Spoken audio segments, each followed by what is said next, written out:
January 22nd, 2024, a day that changed thousands of people's lives. The rain was relentless, flooding creeks, watersheds, and eventually streets and homes. When things dried out, residents in several cities across the county were welcomed back to their homes full of mud and mold. We followed them for months, following their journey to clean up, rebuild, and for some, the harsh reality that it was just time to move on.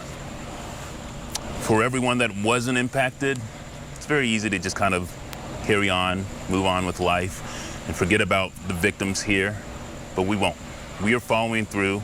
We will continue to follow through, checking in on all the residents here, many of them victims of the flood, and now we're learning some of them also victims of a system that was set up to protect them. We are coming to you live from Mountain View, where, as you can see behind me, utter destruction. So all the work that's been done thus far has been money taken out of your 401k? 401k. We've been blessed ever since. You know, we never went homeless. For months, I've talked with people in these neighborhoods who lost their homes and so much more. I've learned a lot about their lives, like the Lopez family, who lost their mother-in-law at the same time of the floods, and Robert and Judy Banks, who took us inside their home as thick mud covered any trace of their green carpet. But there's one woman who neighbors kept talking about to our team of reporters that we haven't talked to yet. That is Miss Lee. Neighbors have been concerned. I would have loved to tell you I finally got to check on her myself, but I can't. Because when Miss Lee heard I was coming, she made sure she wasn't around.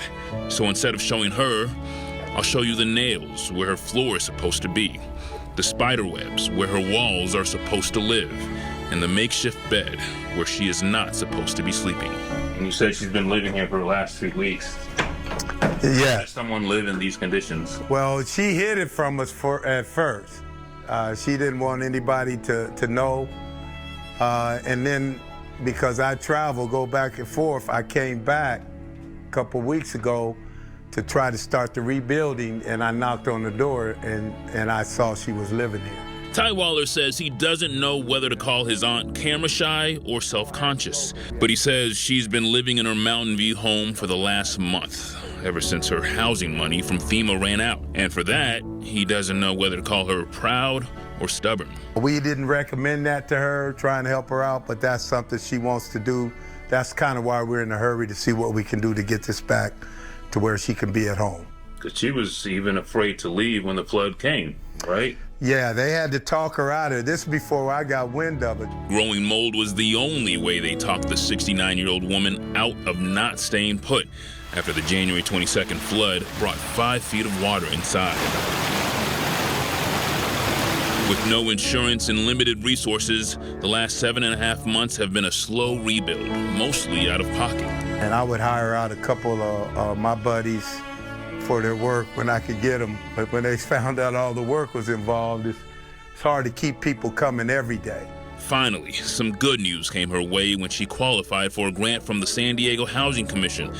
I would have loved to tell you her situation is turning around, but it's not. Problem is, even though she's been here almost her whole life, she's technically not the homeowner.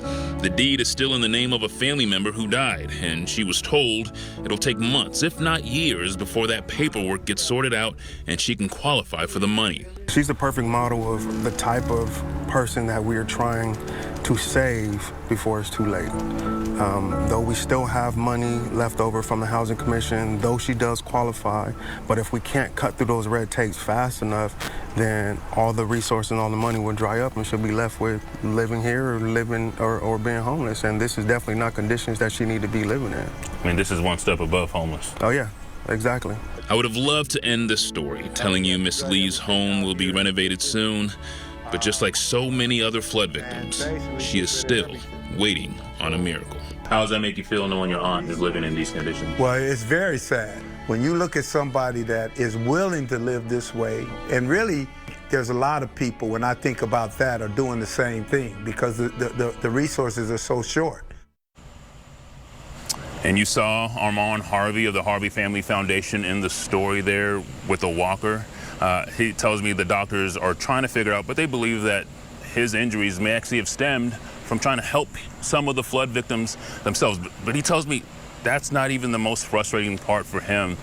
He says the most frustrating part for him, Kimberly, is the fact that each and every day they're still getting calls from some of these residents asking for help, saying, hey, my insurance is not helping, this isn't helping, this money's not coming through, I need help.